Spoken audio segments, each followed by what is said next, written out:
So I'm on my own and you guys are together? Yeah. You guys That's typically different. do three? All three? No, we usually do 2 people over here and 2 people over there. 2 and 2. Yeah, no usually, Domingo. Thank God I purposely ate a onion sandwich, though, in case he was going to be in here. Just so you can see this one. It's a good call. Hello, everyone. Welcome to episode 28 of the Slightly Serious Sign podcast. This podcast is voted number 1 by GFP, specifically Sam, who's sitting next to me in the video, so you can see him there. So thanks for joining us. Absolutely. We Thanks for appreciate having it. And thank you guys for sticking through 28 episodes of this podcast, which seems kind of crazy. We're past the half a year mark. 26 is half a year. So 28 is a good number. We've been cruising along pretty good. We're flying along. At this point, it's kind of crazy. I was just looking. So my next hotel stay, which is in, I think, 2 weeks from when we're recording this, I'll hit 50 nights in the Marriott app.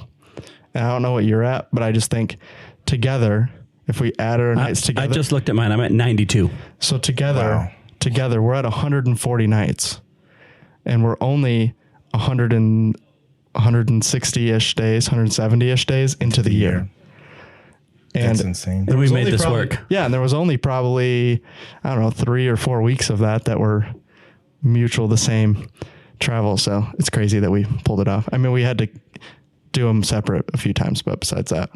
Can I ask the first question? It's not on the list, but I was, sure. as I've been sitting here, I've been thinking. This is what we talked about with Domingo being the wild card. Yeah.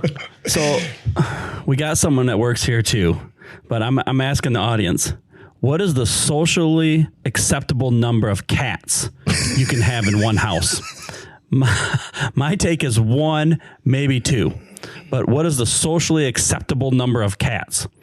So we got a guy here that's Kevin. He was on a couple episodes ago. Yeah, it'd be 4 episodes ago. 4 episodes ago, who's a big guy and he loves cats.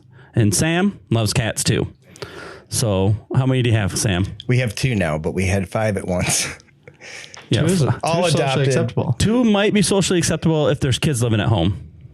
I think, But 5, like Kevin, I think has 4 or something like that, or 5 too. Like, I think the socially acceptable number of cats is just an equal ratio of adults. If you have 2 adults in your house, you have 2 cats, that seems socially acceptable. You can both have one cat. I think that's a good. Let's stick by that rule. But if it worldwide. doesn't apply to kids, like you can't have like 2 for the adults and 2 for the kids. I think that's, if you have 2 kids and you have 4 cats in the house, that's still too many cats. Actually, if you want to know how many cats somebody owns, ask them how many litter boxes they have, because you're supposed to have, if you have more than 2 cats, you're supposed to have 2 for every cat, or at least 1 extra. So if you have 5 cats, you're supposed to have 6 litter boxes. We had 8 at one time. 8 It would litter take me boxes? an hour to clean, truly. I have 2 cats and we've had 1 litter box the entire time. So Are they both females? yes. That helps. If you get a male cat in there, then they like their own space. I have no litter boxes. I have no cats. You have a golf course near you. Don't you use that as a litter box? Yeah, whatever. Yeah, whatever you got to do, you know. Well, we're 6 minutes into boring these guys, so let's get into business. This is probably low. This is probably low on our intro time. Yeah, so. this is usually. This is a slightly serious podcast, okay? Yeah, let's get after it. What do you want to ask? What I know is this is free, okay? So if you don't like it, it's still free. Well, everything from my mouth is free, and I think That's true. you guys will learn a few things, or at least some customers will. So, Sam, this is the first question we ask everyone to start. Who are you? How long you been in the industry, and what's your current role? My name is Sam Crosby. I've been in the industry for, 35 years. And I work for GFP, Graphic Finishing Partners, as a dealer manager. So I manage the dealers, basically Ohio West. So work with the reps, work with the marketing people, try to help educate them on our brand, competition, market trends, things like that. How long have you been in the industry? Well, I've been in the printing industry since I got out of school back in '87. So whatever that is, 40 years. I was 12. But yeah, let's not go into age right now. I won't answer. Deferred. But yeah, I have been selling in and around laminators for almost 30 years, between GBC, a brand that just recently went defunct, and then of course GFP. But I've been selling and worked for vinyl manufacturers, substrate manufacturers. So I've been in and around the signs and graphics and printing industry since really the late 80s, early 90s. I mean, I think you've been dealing with Wensco for Yep. a long, long time now. Four manufacturers. That's crazy. I know it is. Sam's insane. one of our like Wensco wide favorite reps. When Sam moves, Like if you took a vote, like who's our favorite reps, Sam's in the top 3 probably. That's really nice to be the same. So when Sam moves, we just sign up the manufacturer. Yeah, wherever he goes, we're going there. Like, okay. Like we don't even need this, but I guess we'll just sign them up anyways. Yeah. We'll figure it out. You know, going back to old school Wensco, it was the very first time that I actually used inter-industry references to get a job. And I got that job with multi-panel through Rick Mansham back in the day. They didn't have any representation in the U.S. I was in a position where I was ready to leave a job, and it worked out perfect. But unfortunately, it was only a couple of year stint. I really did enjoy working for them, but I know that you guys, lots changed in that side of the business for a while. So, but good people, and really just the industry is just ever evolving, and I've just have found a home, and it feels good and comfortable. And I think now I'm in a position of kind of seniority with as far as industry knowledge and working with the different end users, working with different brands, understanding dealers, who's strong, who's needs some help, whatever. So yeah, it's been good. I mean, Sam's like the perfect example of what we talked about with the sticky business. Once you're in here, you just never get to leave. So it's true. He's just been around. It really is. It's hard to leave the industry. If you ask, I would say 80% of the manufacturer reps stay within the industry, started it, moved on to different positions or different jobs, and they just kind of stay, you know, not a lot of turnover from new blood, lack of knowledge and lack of industry knowledge. Yeah. Whenever we see, if you get like a auto response or somebody sends out a message, it's like, yeah, this person no longer works here. Be like, give it 10 minutes. Start your clocks. Yeah. How long till we hear from them again? Yeah, exactly. It's usually not long. Give it 10 minutes. So anyways, you work for GFP. So that's what we're going to talk about today is lamination, bunch of just questions in general. By all means, let's go. Laminators. So first thing we'll start with, just going off of kind of what you guys have in your catalog. What is the difference between like a cold and a heat assist laminator? Well, they're both considered cold, but to get into a true cold only laminator where there's no heat assist, you actually start to sacrifice other things like features, either whether it be a swing out shaft or a rear take up reel, the size of the rollers, the simplicity of the operation. So we have our 200 series, which is our entry level. It is purely cold. It's for maybe the guy that's first getting into laminating for the very first time. They have one printer. They've never finished those graphics. They want to be able to laminate or mount. We've just launched a 20-inch laminator for those customers buying the BN20. And that's a good entry point for those customers to get into something that's at least going to finish their print. They're buying a printer for the purpose of selling stickers, right? Or vehicle graphics or window decals, whatever it is. And it's amazing to me how many people I meet at various open houses or trade show events, and how few people will buy a finishing device to go with their printer. They think that they have everything kind of all in one package with that printer, and to a certain degree, they can sell that finished product. But there's such an advantage to having the ability to put a protective coating on top of it, whether that's liquid or PVC vinyl or whatever it is. And we can get into all the benefits and features of why it makes sense to protect those invested prints that they're generating. But I would say that the majority of the cold laminators that are being sold today have the heat assist feature. And the main reason behind that heat assist feature is driven by a couple of things. One being the print engine. Way back 25, 30 years ago, when everything was printed on paper, you had water-based ink. And water-based inks and paper were not subject to outside. They couldn't last for 5 minutes outside. So they would encapsulate it like a menu that you'd find at a diner, right? Front and back, usually cheap, inexpensive polyester film, gives it rigidity. It protects the ink and the paper from being destroyed from moisture. But as the printer manufacturers have developed improvements to the inks and being able to go outside for a lot longer by themselves, so have the laminators changed. Instead of buying an encapsulation machine, which could run you anywhere between $20,000 and $80,000, you've seen the introduction of a lot of low-end, low-price equipment out there that gives people the ability to protect that print with a cold laminate, get the production out and out the door selling whatever it is, stickers online or with customers locally for doing vehicle graphics. But the benefit that comes with the heat assist is usually driven by the type of print engine, eco-solvent being the main factor. There's a lot of older generation Rolands, Epsons, Mimakis, Mutos that are out there that take 24 hours, or the recommendation for that ink to dry taking 24 hours. And what heat assist will do is it will help minimize or reduce a lot of that dry time in the ink. So you can finish that print, make it look really nice, hand it to a customer, and be proud of what you're giving to them. The thing that also comes with those heat assist models are other features, because I equate it to like almost buying a car 30 years ago. You can walk into a Toyota dealership or a Ford dealership and buy a car, but you're going to get cloth seats if you're buying a base model with roll-up windows, an AM/FM radio, and as Tyler, do you know what roll-up windows are? Yeah, I do know what roll-up windows are. Barely, but dude, just barely old enough for that part.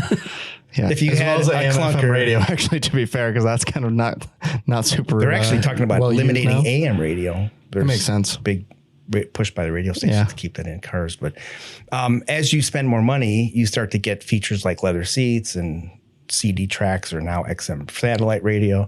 And that's kind of where the laminating world has gone. The more you spend, the more features you're going to get. There's a connection between features and productivity, though, and simplicity of use. And for a first-time operator that's never laminated before, I would just say look at the options between a true cold laminator and a heat assist laminator, and then match that to what you're printing with. If you're printing with an eco-solvent printer, you may not want to go just strictly cold, because you get it's called silvering. And it's basically little pockets of air that get trapped between the laminate layer and the ink layer that ultimately, while the ink is starting to outgas, gets trapped. And what the heat will do is it will soften up that adhesive, make it stickier, so that it's more capable of seeking out even wet ink and applying or attaching itself to the wet ink.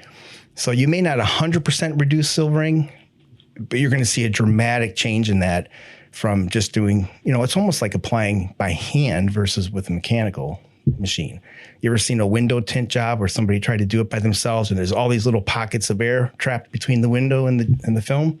Well, the same principle is held true with eco-solvent or not completely dried ink and laminating it right away. So besides, when I hear you say that, so besides heat and cold, right? Mm-hmm. That's kind of the main feature. Like when someone reaches out to us and they're asking like, hey, we want to laminate, those are the two features we hear about most, right? Yes. Like we're either looking for entry level is usually what they'll say, or heat assist. Those are the two words that we hear.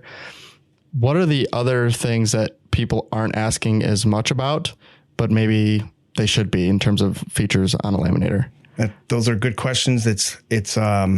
And my answer to that would be to come back with some additional questions for the customer to answer.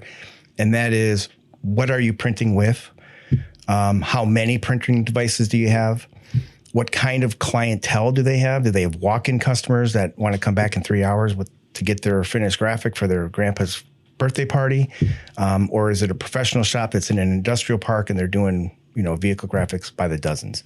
I would say get what they're printing with first, what their clientele core base is doing, and what their plans are for the future. One thing we joked that buying a laminator is sort of a necessary evil, right?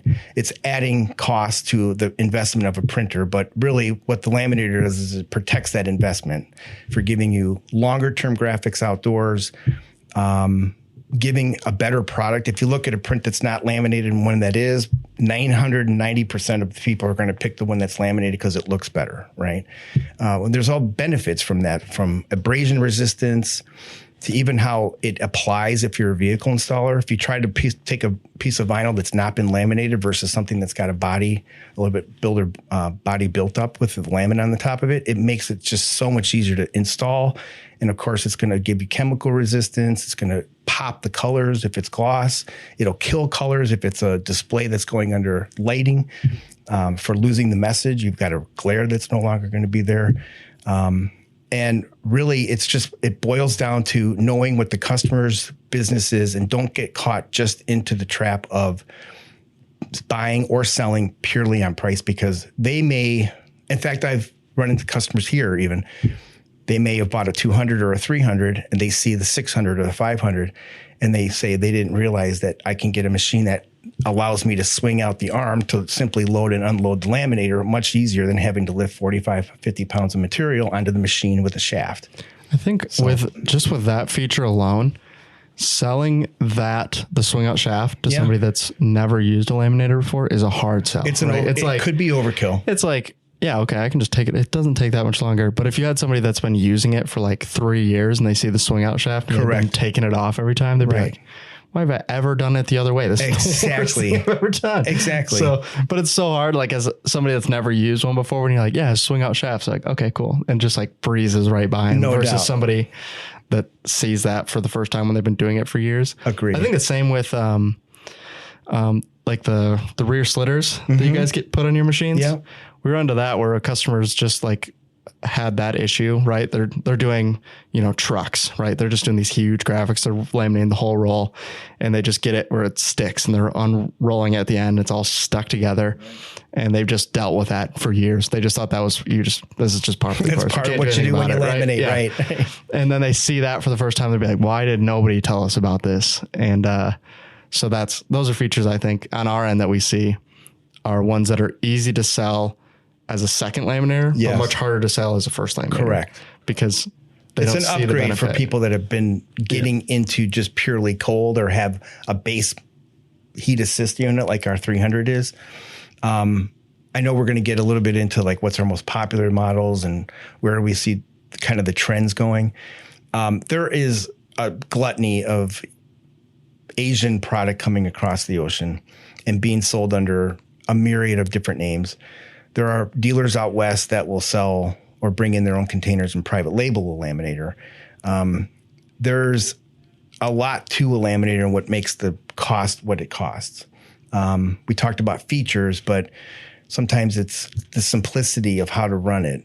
We did a video a couple years ago with you guys where we talked about how the 600 series is a repeatable process. When we get customers that have never laminated for the first time and they set the machine up or you guys come and deliver it and then they're up to having to figure out how to run it, it's amazing how many people get stuck right at just the loading process, right? Well, if you add on top of the complexity for them of how to load it, then you start getting in how much pressure do I put on? What speed is comfortable for me to run? What's my most productive speed that I can run at? A lot of shops that you guys have and that we have across the country will just do things on a production level where they'll take a 150-foot roll, put it on a laminator, marry the two up and go. Literally walk away from that laminator for 20 minutes while everything is being produced, not too far away where you're just ignoring it. But if the laminator is set up properly, and this is any brand, it's not just specific to GFP, you should be able to continuously run 150 feet without ever second guessing if that production or the quality of the finishing work that you're doing with that machine is giving you what you want. So when he says a bunch of stuff's coming over from China, I said when you guys go to if anyone's going to Print United and you walk around Print United, when you start looking at these laminators, just take a picture of the first one that's like, oh, it's kind of like base model. When you go to the next one, it's going to be the exact same laminator, different color.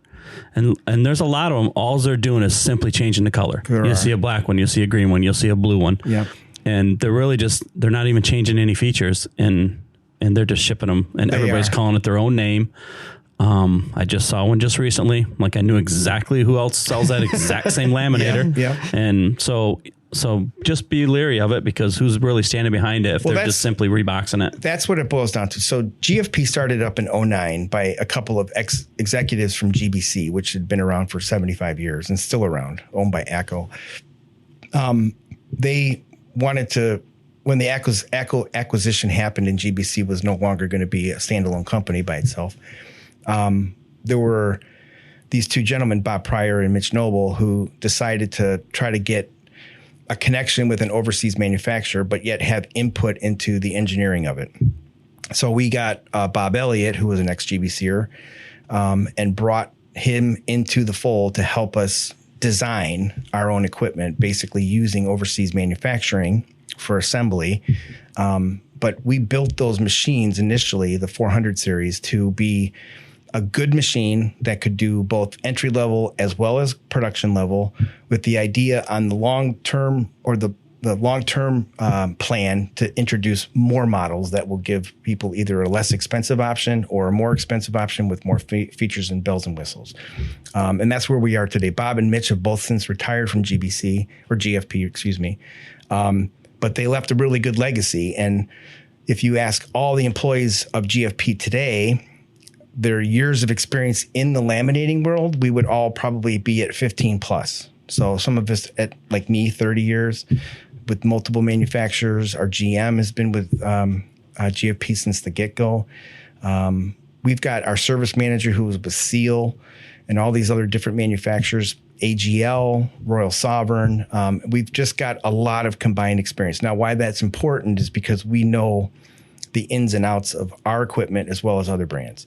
And it's a lot easier to help customers through whether they're struggling with their current model, even if it's a GFP or not, or help make their decision for the next purchase upgrade. But really, at the end of the day, you're buying a machine based on a price, and is that value, a win-win for both GFP, the dealer, and the end user? But you're buying more than just a piece of hardware. You're buying the support that comes behind it. If anybody's ever bought a GFP and went to our website to kind of look up our models and so forth, we have a myriad of videos in our library portfolio. You can pick a model. It will walk you through setting it up. It'll walk you through loading the machine. It'll help you troubleshoot if you're getting wrinkles or silvering or whatever. And as far as I know right now, I don't think there's any other manufacturer that supports their products like we do. So you're not just buying a piece of hardware for the first year. You want this thing to last 10, 15, 20 years, and you need an organization that's going to back that up behind that. So something I do at the shows, and something I probably do pretty well, is I'll look at like a GFP machine, then I'll look at another machine, and I'll talk to both of them.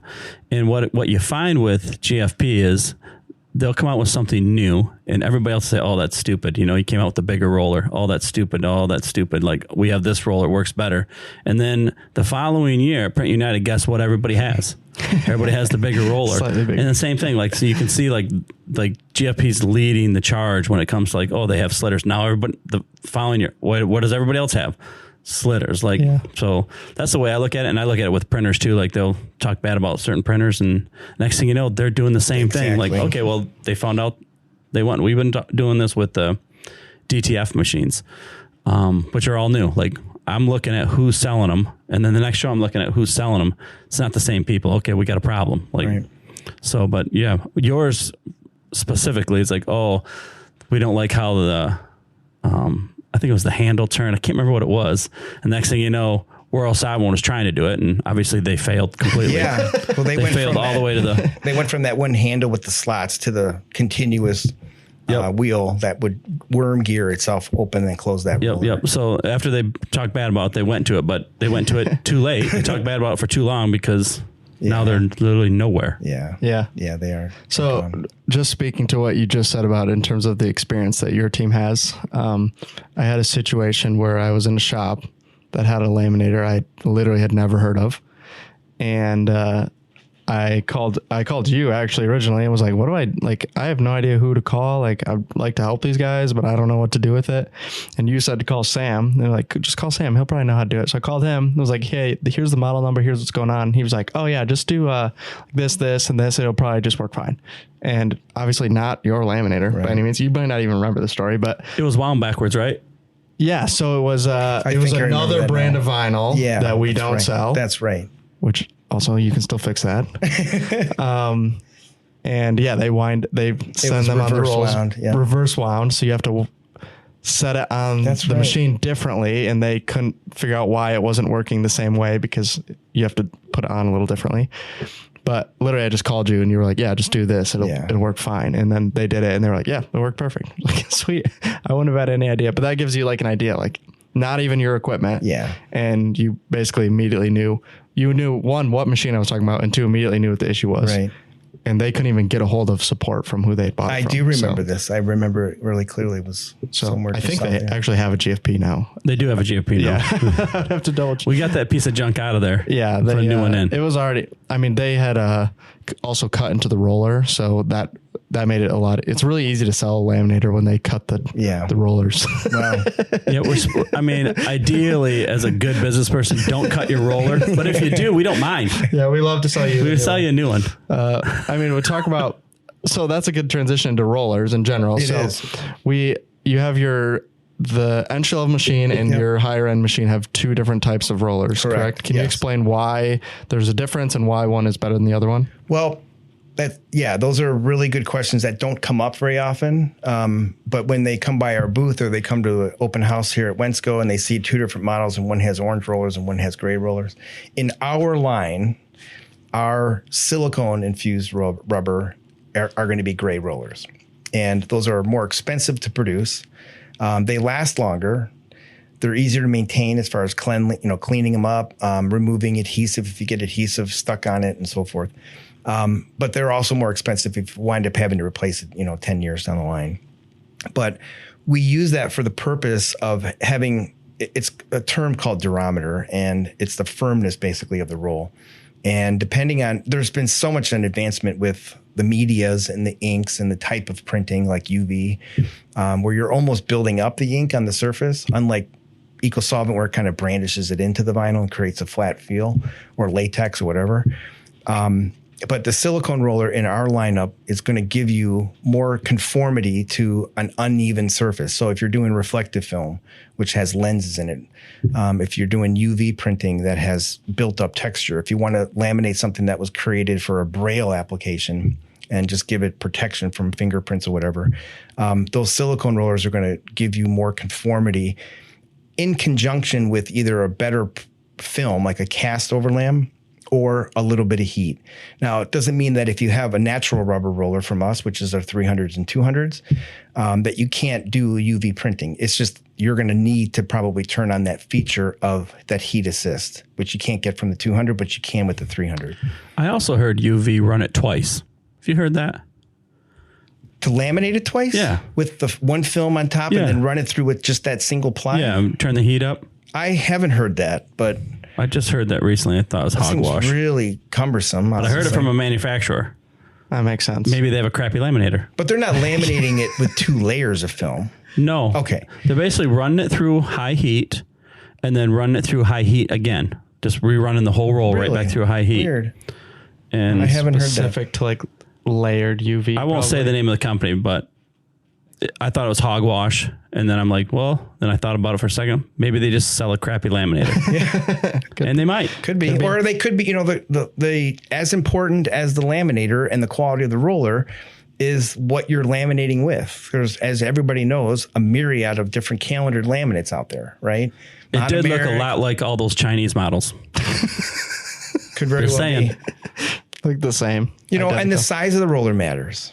Not just the actual rubber itself, but the actual diameter of that roller.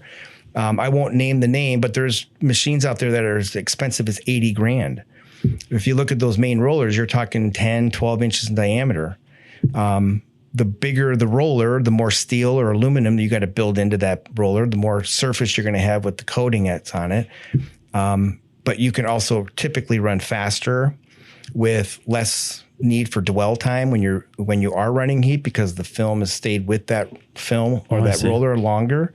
But yeah, the cost of the equipment is not just features driven. It's related to the size of the roller, the type of rubber that you're using, the simplicity or complexity of how you raise and lower that roller. There's a lot of pneumatic machines out there from the late 80s all the way up till still today, being made. We find that with a little bit more control of that handle or an electronic raising and lowering of the roller, you have more micro adjustments rather than something like that old brand you were talking about with the notches. You are literally slave to that those specific gap settings. So it's a little bit harder to create a better bond or create more even pressure from those rollers. The bigger the rollers, the more expensive it's going to be no matter what. So if you look at our higher end machines like the 5 and 600, you're talking about rollers that are 4.5, 5.5 inches in diameter. Where if you get into the 200s or even like say the 230, we introduced that new 220.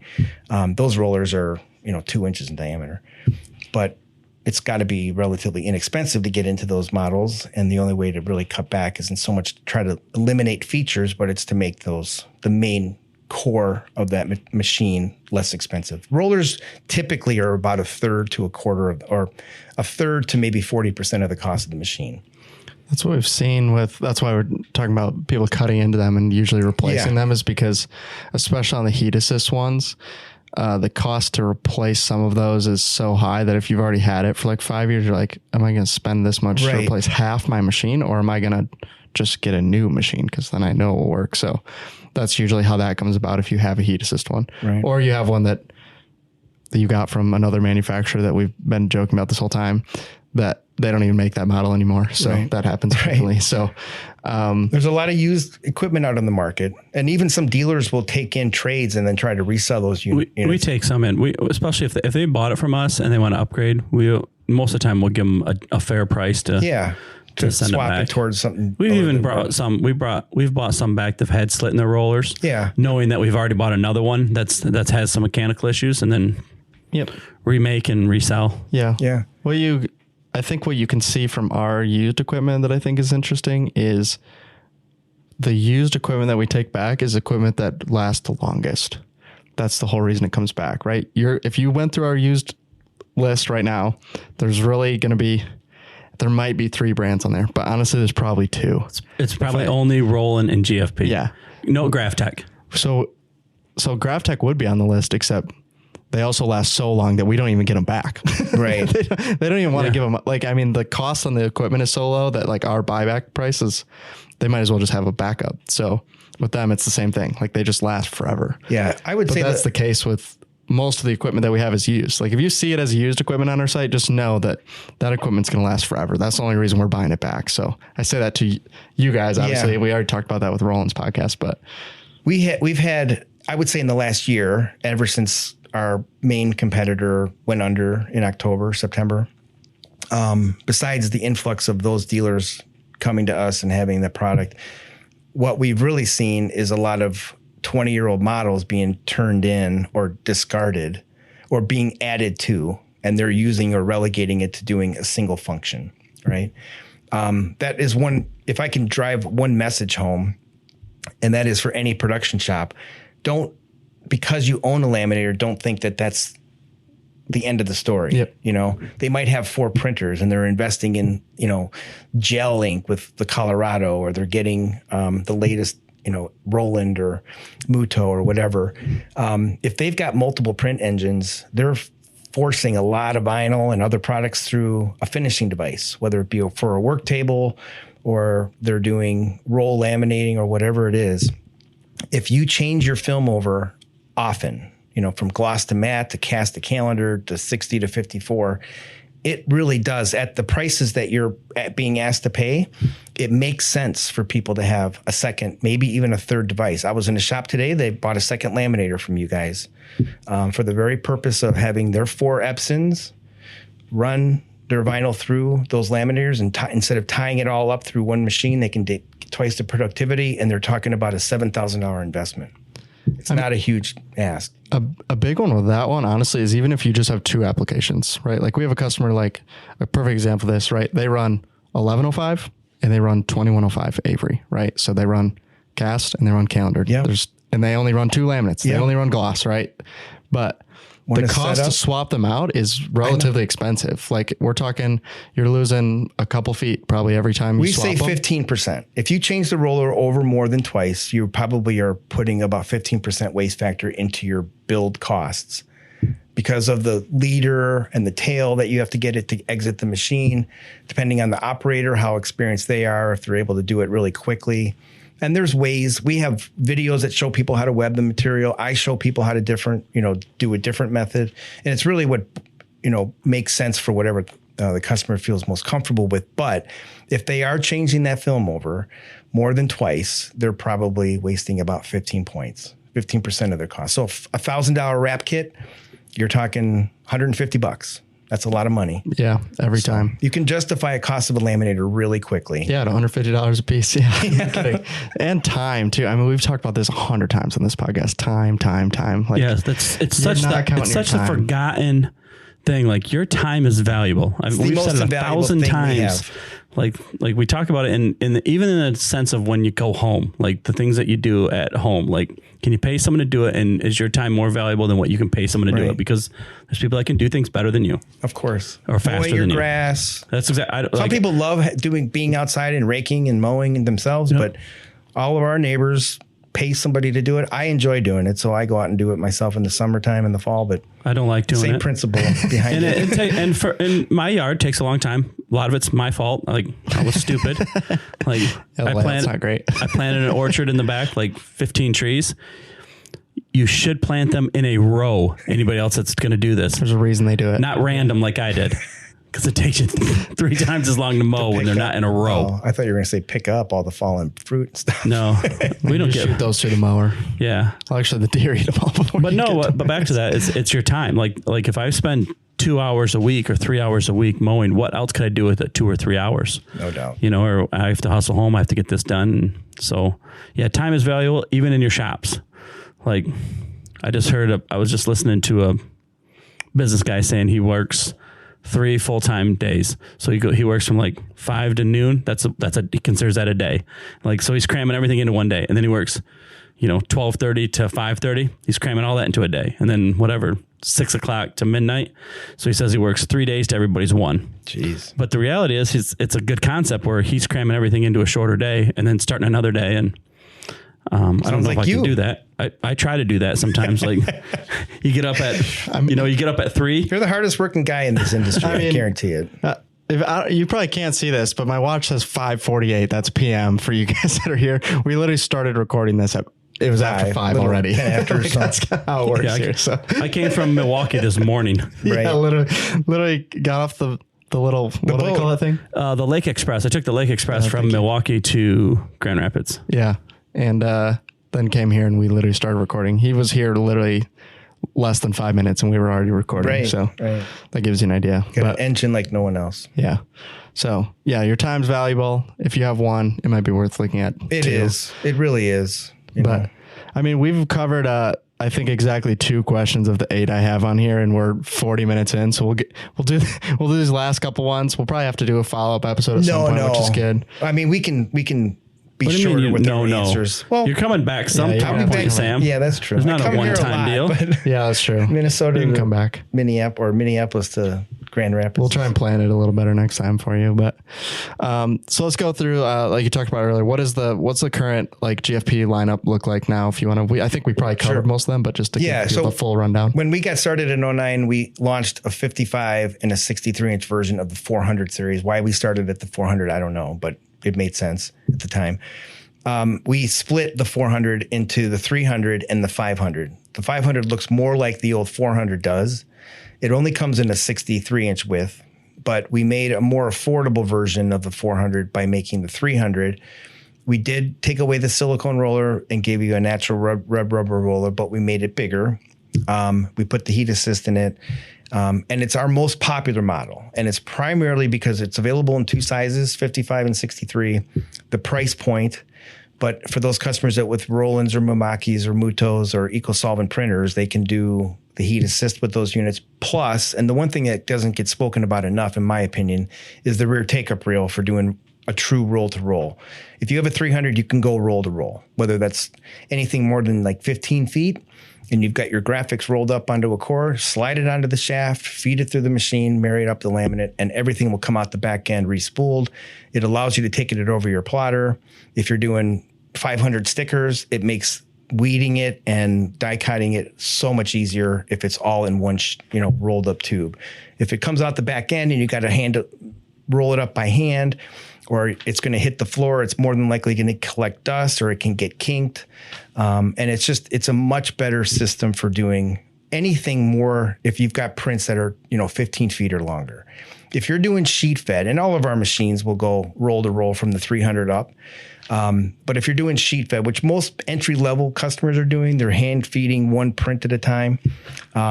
we always recommend trying to match up the laminate with the width of the vinyl. And even if you've got some blank white space on there, it's better than trying to cut it down and then sending it through something that's wider than what you're trying to laminate, just because you don't want that adhesive to stick to the bottom roller. But so the 400 was the first machine. We split that into the 2 and the 300s. We have our entry-level machine that's the 200. It's available in a 20, 30, 55, and a 63-inch width.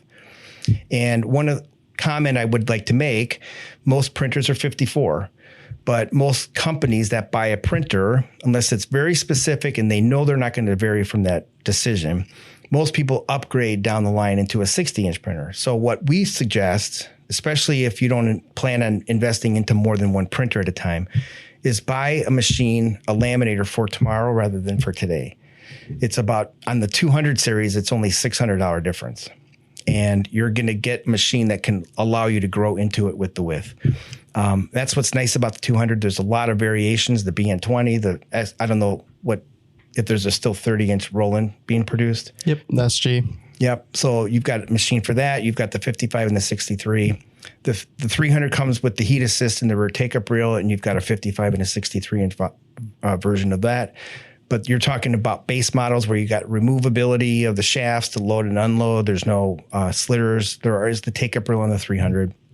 The 500 is really where we start getting into a little bit more productivity or conveniences that the customer really values. Maybe they've got, and I'm not trying to make this the sexist thing, but let's say they've got a woman or a man even that weighs 110 pounds and they're asked to lift a 60-pound roll of film onto the machine. It's cumbersome. And if they change that over often enough, they can start to get aches and ailments, right? So those swing out shafts on the 500 and up make a huge difference. The 600, which is my favorite machine because of its simplicity of installation, it's a full cabinet unit, wheels right out of the crate. All you do is make 2 connections with the foot pedal and the control panel. It gives you more features that manage your business better for you. One of the things, if you walk into any shop and any, wrap company or anybody that has lots of printers and lots of laminate film around, they've got 20, 30, 40, 50 remnant rolls. Well, the 600 allows you to count the number of feet or footage that you're running through your day. So at the end of the day, if you run 260 feet, you know exactly how much that operator was running if you want to safeguard against them not doing the work or whatever. But it's really there to help manage the inventory that they're spending thousands of dollars, to have available when the call comes in that they need to have that product. There's a label printer on it that gives you the ability to identify what it is that they've run, but it tells you if you enter the starting length, how much is remaining on that roll. So being able to manage a very costly part of anybody's business, which is rent or partial rolls, it allows you to no longer have to second guess if I have enough material to run this, roll. Just discard something if it's like 3 feet or under or whatever. I'm not trying to say waste your money, but it's a way to manage those dollars that most people don't have any clue as to how much they've got tied up into it. But really the repeatability, we call it smart technology, but I call it repeatability. With presets in speed, temperature, and gap or pressure, the operator will be able to go up to the screen and just hit a few buttons and have everything set up to run today, tomorrow, and the next day without ever varying from what worked from them the day before. Where on the 500, 300, and 200, there's a little guesswork because you don't have specific temperature dial readouts. You don't have presets for the gap setting, knowing exactly how much pressure's on there. One of your questions is, how do I eliminate wrinkles and bubbles in my prints? Because that is one of the biggest complaints people get. Laminate right. It's simple.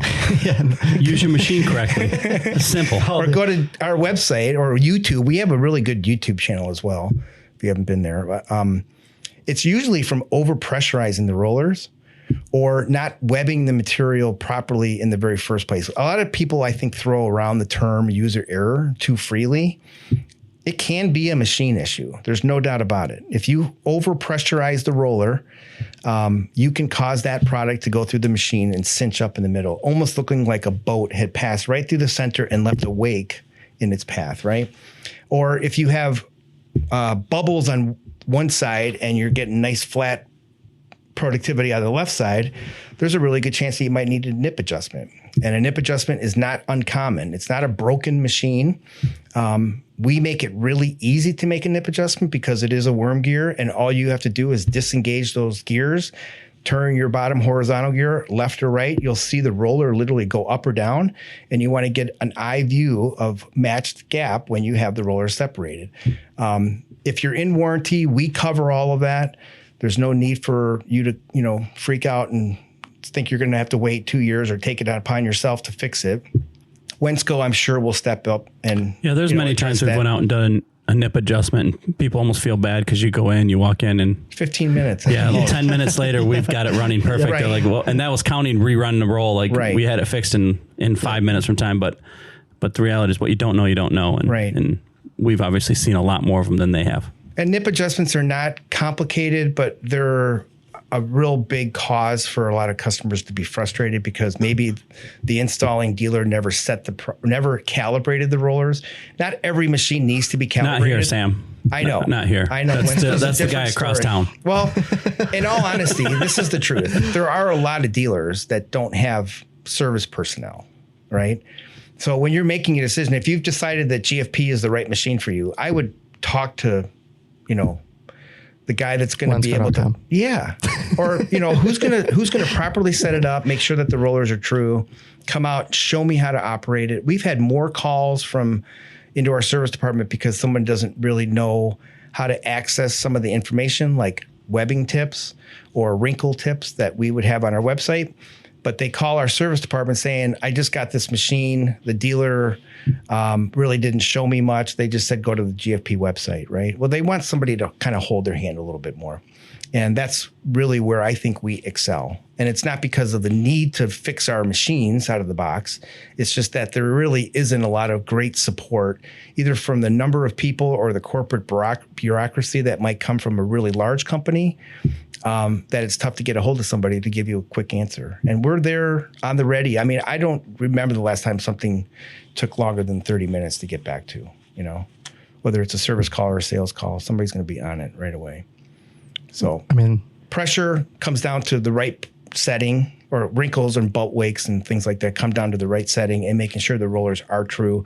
I would say 90, and I don't know this as a real number, but I'm guessing 95 to 98% of the machines that come out of the box are ready to go. But every once in a while through, transportation, if you got it from the dealer, it was on a box truck, it traveled, 4 hours to be delivered, there's a good chance that through that travel, you might have had some We haven't dropped that many of them. Seriously, Tater dropped that one not too long ago. I wish it was a joke. Yeah. We haven't dropped that many. Dropped that many. Yeah. Yeah. Usually we're pretty good about it. We also usually strap them down in the trailers.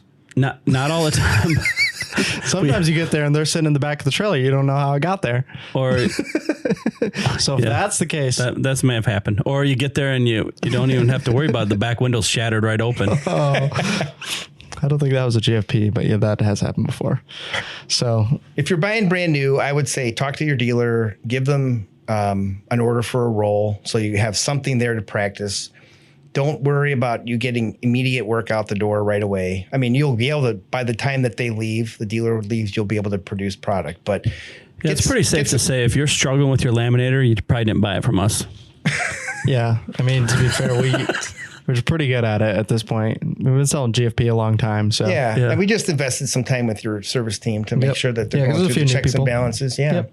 Yeah. A few new people. So that could be an issue. But if they didn't get it the first time, they can ask any of the other techs and they'll usually know pretty quickly. But as complicated as they look, there's not a whole lot to them actually. Correct. You're right. You're talking about new people. It really is when you look at a laminator for the first time, it is one of the least user-friendly things I've ever seen in the sign industry. You just look at it and be like, I don't know, there's 6 rollers on this thing. What could possibly these things all be for? And there's 3 things that hold cores, and you're just looking at it like, I have no idea. Right. But once you see it like one time, you were talking, they all kind of look the same. Once you've webbed one laminator, they all kind of web the same. You just pretty much get an idea. As long as you know which end it is, it's just real fast. But that's that's the experience you get when you have techs that have done this well, Yes. right? Is you feel bad because they go in and they have to make a 5-minute call, but it's like, we've done this 100 times, right? Like it's very simple. It's not like, and we could have potentially walked you through it, but it would have taken us longer than it took us to drive there, do it, and drive back. It would have taken us longer over the phone to do it. So sometimes it's easier. So that's one of the benefits. But the last question I have, which you kind of just answered it, but I'll let you give an official answer. Why should someone look at a GFP laminator versus looking at a competitor's? Well, I think the number one thing you're selling, whether you're the manufacturer, the dealer, or what you're buying, if you're the end user, is value. The overall value of what you're getting for the money that you're spending, right? I mean, how long is the laminator going to last? What's the company that's behind it that I bought it from that's going to help support me? The manufacturer, how's that going to be? You know, we had nightmare stories in like early December about customers that just got machines delivered to them and it was busted on delivery and there was no recourse for them. They couldn't call anybody because the company they bought it from no longer existed. And it doesn't happen very often that companies go under, but the point being is that it's really about having that support from the dealer or from the manufacturer or a combination of the both and knowing that you're getting a quality product and just making decisions on what you can afford versus the features and benefits that you can justify buying if you want to spend a little more. There's a lot of $25,000 laminators out there that I'm not going to disparage and say they're garbage because they're not. And I was in that world for 15 years with, GBC. We sold, $40,000 or $25,000 laminators all the way up to $55,000. And it was back in the day when there wasn't a lot of options, and the options have become so plentiful now because people are importing. They attend a trade show, they hear a company that has got a machine, it's $1,800, they buy it, they have a problem with it, and then where do you get the parts from, or who's going to help support that? And that really what it boils down to. How much experience are you going to get from the dealer and from the manufacturer on what you're buying, and is the value that you're spending worth what you're getting in return for it? So that's really what it boils down to, is that we have an affordable product with a lot of features and a tremendous support staff to help you guys get your work done productively and with as little headache as possible. Perfect. That's pretty simple. Yeah, it really is. Like I said, we've been selling GFPs a long time now. So, and there used to be washing machines that were basically laminators, right? Back in the day, you'd get your tub of suds and stuff, and then you'd run it through a wringer, squeeze all the water out. Well, that's really what a laminator is, right? Yeah. You're just mirroring two plies together and trying to do it quickly with as little, errors you can get by with. And you ask any of the experienced shops, they're doing things without ever messing things up because they've just become accustomed to doing. Yeah, that's true. Once what we see the trend is they get a laminator. They may have a call within the first week or two, but once they make it past like week 2, we rarely ever hear from any of the GFP customers. Like they've got it, they figured it out, we've showed them, and you don't hear again till like they need another one. Or there's like, okay, do you have something faster now? Like, well, I've seen this out there. Now they have slitters. Yeah. Now they have this. That's other than that.